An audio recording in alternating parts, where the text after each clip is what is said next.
For 135 years, Northampton Saints have played their rugby at Franklin's Gardens, but do you know the history of the ground?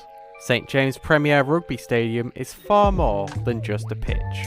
Located in Weedham Road, Franklin's Gardens, then known as Melbourne Gardens, was opened by John Collier around 1880.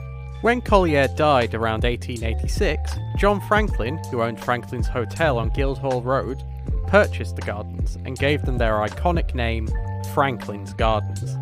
During this time, the grounds were a pleasure garden, housing various forms of entertainment and recreation, and even a zoo.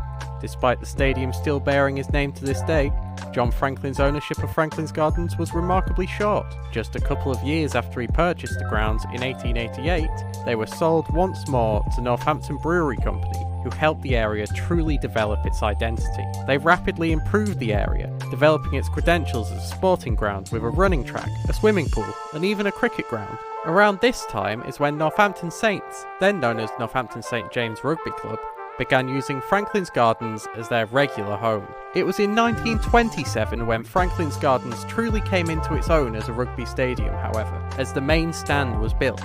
This made the grounds among the best in English rugby. In 1977, Northampton Saints made a move expected of them for years, as they bought Franklin's Gardens for £30,000, or about £230,000 in today's money. They have been the ground's majority owners ever since.